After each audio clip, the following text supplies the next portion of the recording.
साधना बनाम मनोकामना। साधना का उद्देश्य किसी के सामने गिड़गिड़ाना, झोली पसारना या नाक रगड़ना नहीं है। दीनता न आत्मा को शोभनीय है न परमात्मा को प्रिय। परमात्मा न खुशामद का भूखा है और न है उसे प्रशंसा की आवश्यकता। उसकी महानता अपने आप में अपनी प्रशंसा है। मनुष्य की वाणी न उसमें कुछ वृद्धि कर सकती है और न कमी। अपने ही बालक के मुख से प्रशंसा कराना किसी मनुष्य को भी अच्छा नहीं लगता। फिर परमात्मा जैसे महान के लिए तो उसमें क्या आकर्षण हो सकता है। प्रशंसा करके किसी से कुछ प्राप्त करने का प्रयत्न ओछे दर्जे का कृत्य माना जाता है। उस चुंगल में ओछे लोग ही फंसते हैं और उसे करने के लिए ओछापन ही तैयार होता है। खुशामद व चापलूसी का गोरख धंधा उन्हें पसंद आता है जो वस्तुतः प्रशंसा के पात्र नहीं। वे अपने चापलूसों के मुंह से अपनी बड़ाई सुनकर खुशी मना लेते हैं। असली न मिलने पर उस आवश्यकता को नकलियों से पूरा कर लेते हैं। भक्त और भगवान के बीच यदि यही खुशामद चापलूसी का धंधा चले तो फिर समझना चाहिए कि दोनों की गरिमा गिर गई। मांगना बुरा व्यवसाय है, चोरी से भी बुरा। चोर दुस्साहस करता है और खतरा मोल लेता है, तब कहीं कुछ पाता है। पर भिखारी उतना भी तो नहीं करता, वह बिना कुछ किए ही पाना चाहता है। कर्म विज्ञान को एक प्रकार से वो झुटलाना ही चाहता है। संसार के स्वाभिमानी, अपंग और असमर्थ भी स्वाभिमानी होते हैं। कोड़ी और अंधे भी कुछ कर लेते हैं। समाज उन्हें कर्तव्य के साधन तो देता है पर मुफ्त में बिठाकर नहीं खिलाता।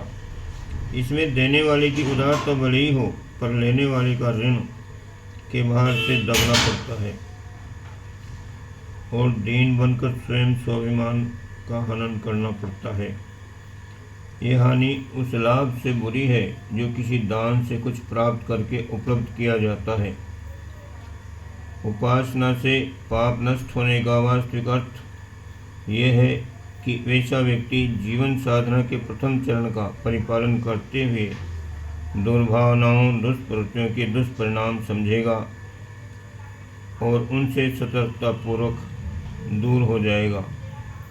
पाप नष्ट होने का अर्थ है पाप कर्म करने की प्रवृत्ति का नाश, पर उल्टा अर्थ कर दिया गया पाप कर्मों के प्रतिफल का नाश। कदाचित ऐसी उलटबाजी सही होती तो फिर संसार में पाप को ही पुण्य और कर्तव्य माना जाने लगता। फिर कोई भी पाप से न डरता। राजदंड से बचने की हजार तरकीबें हैं, उन्हें अपनाकर अनाचारी लोग सहज ही निर्द्वंद निश्चिंत रह सकते हैं। देवदंड ही एकमात्र बंधन था, सो इन धर्म ध्वजों ने उड़ा दिया।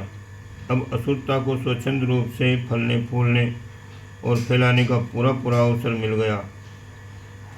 पाप कर्मों के दंड से मुक्ति दिलाने का आश्वासन पूजा पाठ की कीमत पर जिसने भी दिया है उसने मानवीय आदर्शों और अध्यात्म के मूलभूत आधारों के विचार के साथ विचार किया है। लघुता को विशालता में, तुच्छता को महानता में समर्पित कर देने की उत्कंठा का नाम प्रार्थना है। नर को नारायण, पुरुष को पुरुषोत्तम बनाने का संकल्प प्रार्थना कहलाता है। आत्मा को आबद्ध करने वाली संकीर्णता जब विशाल व्यापक बनकर परमात्मा के रूप में प्रकट होती है तब समझना चाहिए प्रार्थना का प्रभाव देख पड़ा।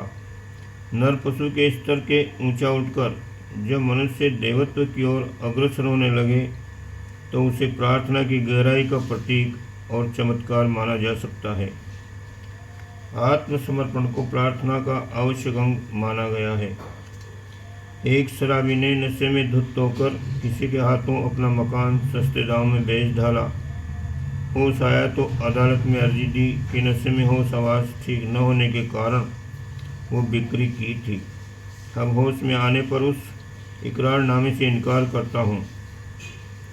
पूजा प्रार्थना के समय लोग न जाने क्या क्या स्तुति प्रार्थना करते हैं। मैं तेरी शरण में आया हूँ, तेरा ही हूँ, तेरे चरणों में पड़ा हुआ हूँ। मेरा तो तू ही है, तेरे सिवा मेरा कौन है। आदि आदि वे इन शब्दों का अर्थ भी नहीं समझते और न फलितार्थ। जो शब्द कहे जा रहे हैं यदि वे समझबूझकर होश हवास में कहे गए होते तो जरूर उस स्थिति के अनुरूप जीवन क्रम ढालने और विचारों तथा कार्यों में उनका समावेश करने का प्रयत्न किया गया होता। पूजा स्थल से निकलते ही जब प्रार्थना कथन को कार्यान्वित होने की आवश्यकता अनुभव होती है तब सब कुछ बहुत कठिन प्रतीत होता है। होश में आए हुए शराबी की तरह तब उस कथनी को करनी में परिणित कर सकने की हिम्मत न होने से यही कहना पड़ता है कि उस इकरारनामे से इनकार करता हूँ जो पूजा के समय सब कुछ भगवान को समर्पण करने वाली शब्दावली के साथ कहा गया था। प्रार्थना में यही कामना जुड़ी रहनी चाहिए कि परमात्मा हमें इस लायक बनाए कि उसके सच्चे भक्त, अनुयायी एवं पुत्र कहला सकने का गौरव प्राप्त करें।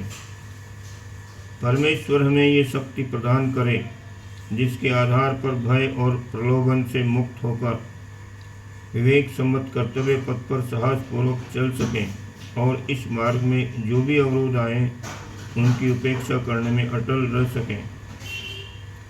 कर्मों के फल अनिवार्य हैं। अपने प्रारब्ध भोग जब उपस्थित हों तो उन्हें धैर्यपूर्वक सह सकने और प्रगति के लिए परम पुरुषार्थ करते हुए कभी निराश न होने वाली मन स्थिति बनाए रह सकें। भगवान हमारे मन को ऐसा निर्मल बना दे कि कुकर्म की ओर प्रवृत्ति उत्पन्न न हो और हो भी तो उसे चरितार्थ होने का अवसर न मिल पाए। मनुष्य जीवन की सफलता के लिए गतिशील रहने की पैरों में शक्ति बनी रहे, ऐसी उच्च स्तरीय प्रार्थना को ही सच्ची प्रार्थना के रूप में पुकारा जा सकता है, जिसमें धन, संतान, स्वास्थ्य, सफलता आदि की याचना की गई हो और जिसमें अपने पुरुषार्थ कर्तव्य के अभिवर्धन का स्मरण न हो। ऐसी प्रार्थना को याचना मात्र कहा जाएगा। ऐसी याचनाओं का सफल होना प्राय संदिग्ध ही रहता है।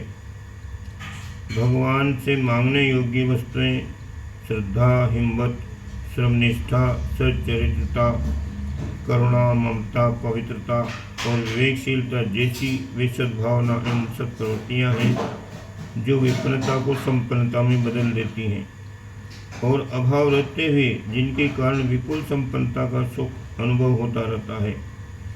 प्रगति और सफलता का सारा आधार सद्गुणों पर अवलंबित है। उनके बिना अकस्मात किसी प्रकार कोई लाभ मिल भी जाए तो उसे संभालना और स्थिर रखना संभव नहीं होगा। सदुपयोग केवल उस वस्तु का किया जा सकता है जो उचित मूल्य देकर उपार्जित की गई हो।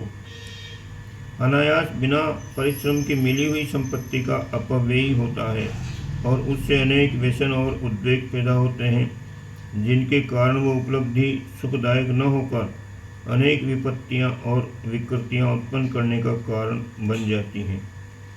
भगवान जिस पर प्रसन्न होते हैं उस सद्गुणों का उपहार देते हैं क्योंकि वे अपने आप में इतने महान हैं कि यदि साधन संपन्नता न भी हो तो भी केवल उन सद्गुणों की संपदा के आधार पर मनुष्य सुखी, समुन्नत और सम्मानित जीवन जी सकता है।